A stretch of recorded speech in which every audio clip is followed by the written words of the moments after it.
Assalamu alaikum everyone. Welcome to the course of Real-Time Embedded System. Today we will continue our chapter number 9, that is Control System, and today is our lecture number 31. So let's get started with today's topic. So in this slide we will talk about the objectives and the metrics for general control system. So the main objective of designing a control system is to track reference even in the presence of noise, model error, and disturbance. These noises, the measurement noise can occur from sensors, model error can occur from the modeling, and disturbances can occur from external sources, for example wind, for example road disturbance, for example atmosphere, environment. And on the basis of the effectiveness of the control system is given by these metrics: stability, performance, distribution, disturbance rejection, and robustness. So in stability, the output should remain bounded all the time. We have to make sure that our control system output is always bounded. And performance, we classify performance how well an output tracks the reference, because the objective of control system is to track the reference. So output must need to track the reference signal in the presence of all these mentioned sources. And the control system should have the ability to reject any external disturbances. And the control system must need to be robust, means that it can work in variety of scenarios, ability to tolerate modeling error of the plant. So if there is any model error, it should work, or if the behavior of the model changes, the control system should work. So let's move on to next slide. So generally speaking, the performance of the control system is specified with these parameters. Number one is rise time, number two is peak time, overshoot, and settling time. So let's get started with the rise time. So this dotted line is the reference signal, and this solid line is our actual output. So rise time is time it takes from 10% to 90%. So this is our rise time. This is the 10%, as you can see here, and this is our 90%. So when the signals start from like 10% to 90%, this time is known as rise time. So this is our rise time. Okay, and peak time, this is our peak time when the output goes to maximum. So this is our peak time, TP. And overshoot, percentage by which peak exceeds final value. So this was our final value, and how much percentage it exceeded the final value. So this is our overshoot. So this is our overshoot, the difference between the dotted and the maximum value. And settling time, time it takes to reach 1% of the final value. So this is our final value, so it is settling down here. So 1% means the difference between the dotted line and the solid line at the end. So here the difference between the dotted and the solid line is almost like 1%. So time it takes to reach the 1%. So we will check our output. Whenever our output reaches to like 1% of the final value, we can say it's our settling time. So this is TS is our settling time, this is our peak time, and this is our rise time, and this is the response of the system that the solid line representing, and that dotted line is what is our reference signal. So let's move on to next slide. So as I have told you in previous slide that plant modeling is difficult thing. However, we must need to done this modeling in the first phase. Plant is usually on continuous time. Plant is most of the time is continuous. In some cases it could be discrete, but not usually. For example, car speed continuously react to throttle position, not a discrete value. Secondly, the thing that we need to take care is that when plant is continuous, sampling period must be chosen carefully. So because our control system works on digital input and output, we must need to convert this continuous signal into discrete signal. So for that purpose we need to do sampling.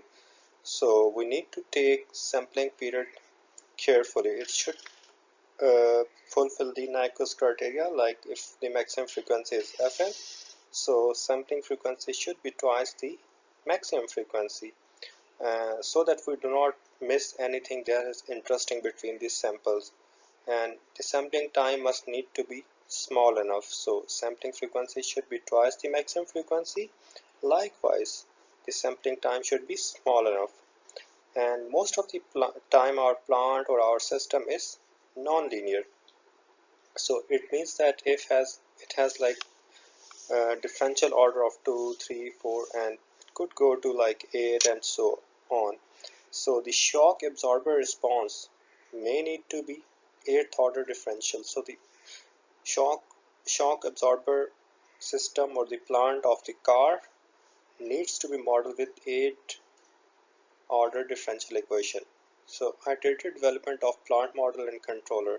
So what happens is that when you're designing or modeling a plant, we do a iterative modeling.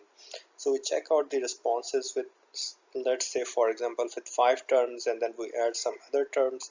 So it's a iterative development of the plant model and then controller. Have a plant model that is good enough. So by iteratively developing the plant model and controller, we get to the point which is best and good enough to represent the actual system. So in the next couple of slides we will talk about the controller design. Initially we will talk about P proportional controller, then we talk about PI controller, and then at the end we will talk about PID controller, proportional integrator and derivative controller.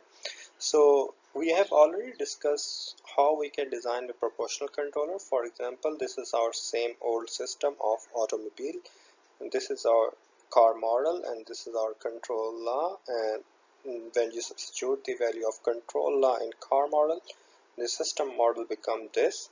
So a controller that multiplies the tracking error by constant. So here you can see that we are multiplying the error, that is the reference minus the actual speed, into proportional. So here's the same thing. So this is our control input or control law. The closed loop model with linear plant. So this is our linear plant because we see that we do not have any differential equation or we do not have any scalar term here. So this is our linear plant. So Vt plus 1 is equal to 0.7 minus 0.5 p into V of t plus 0.5 p into Rt minus Wt. And we know that this p, the proportional, affect these following things: the transient response of the system, the steady state tracking, and the disturbance rejection. So as long as the value of p is high enough, obviously first we need to find out how much the value of p could be. So we remember that we have found in our previous slide that p can be between minus 0.6 and 3.4. So if we keep the value of p to be large, like near to 3.4 or 3.3 or 3, it will reject the disturbances. And likewise, the steady state tracking will improve as long as our P is high. For transient response, stability and oscillation. So this P also affects the stability and the oscillation. So if our P is high enough, we will have less stability. So this is a compromise between stability and steady state tracking. So P affect transients, steady state tracking, and disturbance rejection. So you have to choose appropriate value of P such that you can achieve all these parameters. So let's move on to next slide. So in this slide we will talk about the proportional and derivative control. So the control law will change. So previously we have seen that the control law was U of t is equal to P into RT minus Vt. Here we are adding a new term, that is d multiplied by RT minus Vt, that is our current error, minus the previous error. So now the control now will become P into error, that is this error, plus D into E of t minus E of t minus 1, that is previous error. Consider the size of error over time. So we have to consider the size of the error over time, like these two will be the consecutive terms, the current error minus the previous term. That is what you have to consider in derivative. Intuitively, what we want to do, want to push more if error is not reducing fast enough. So we want to increase the value of d if error is not reducing fast enough. We want to push left if error is reducing fastly. So here you can see that this is our reference and this is our system output. So if you can see that error is reducing very fastly, so we have to keep the value of d to be less. Here you can see that our error is not reducing fastly, so we have to make the value of d more. So what we have to do, we have to increase the value of d so that our system reacts to the change quickly. Okay, so if the d is high enough, the error will reduce fastly. If d is less, it will change slowly.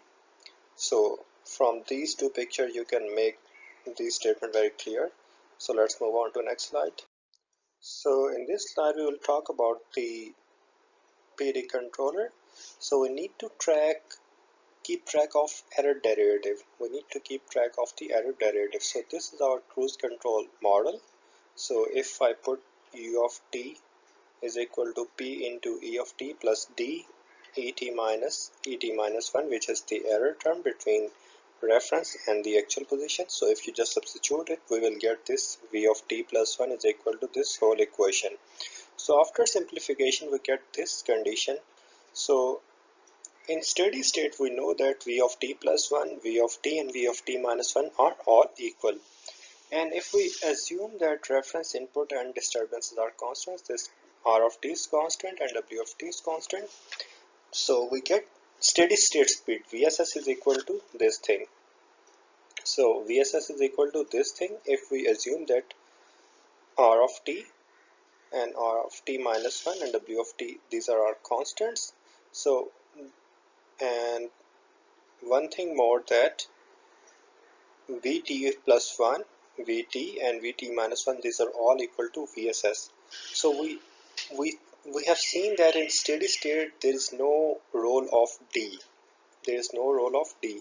So P can be set for best tracking and disturbance. So we can use P for best tracking and disturbance. However, D can be used to control the oscillation overshoot rate of convergence. However, it has no role when it comes to steady state.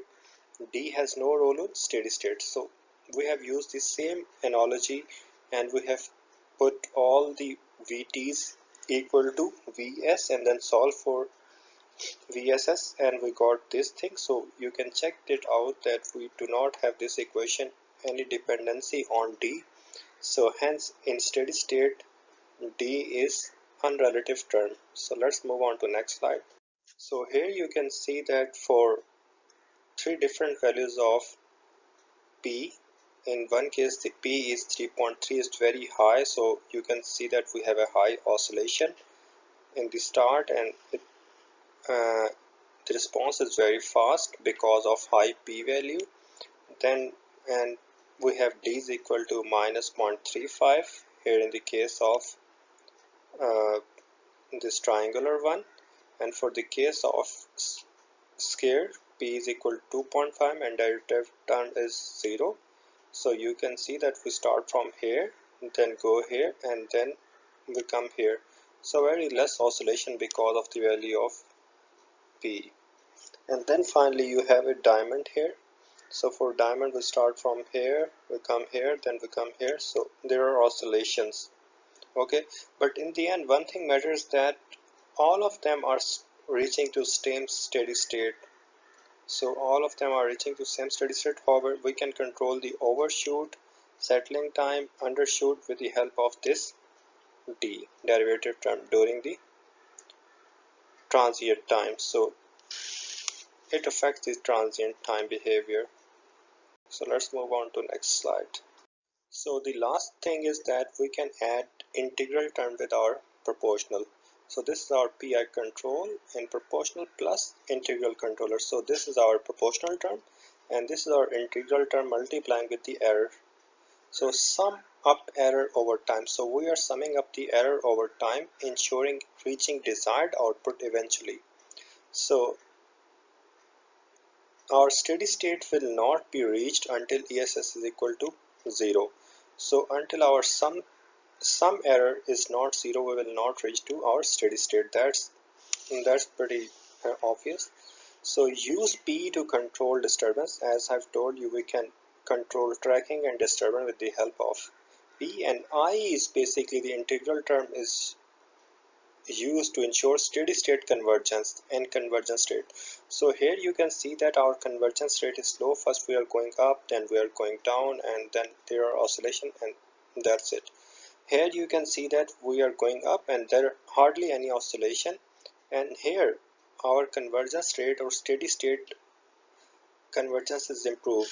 Here we are getting near to 50, which is desirable. Okay, however here we are just like near to 40.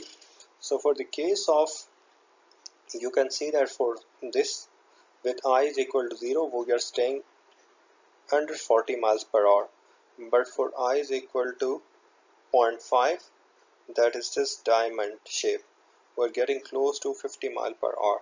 So I is basically used for steady state convergence and convergence rate. So the convergence rate is high in the case of I is equal to 0.5. Okay, so let's move on to next slide. So in this slide we will talk about the overall PID. So here you can see that we have combined all the term, that is control is now equal to proportional into error plus I, that is our integral term, into previous errors E0, E1, E2, that is our sum of errors, and then derivative term into the difference between the error terms. So here you can see that we are improving our system response significantly for the case of diamond and scare, where we are using P is equal to 2.5 in both the cases and I is 0.5 in the case of diamond. So you can see that the top line represents the diamond, and we are almost near to 50 miles per hour, which is our desired reference speed. And for I is equal to 0.25, we are just slightly down the 50 miles per hour. Or for the case of I is equal to 0, we are well under the 50 miles per hour, and for I is equal to 0, we are staying here. So you can see that we can improve the convergence rate with the help of integrator. We can improve the tracking and disturbance rejection with the help of P, and with the help of derivative we can control these overshoot and oscillations. So that was about the PID controller. In next slide we will talk about the how to write the code of these PID controllers in embedded system. So that was about it. Thank you very much.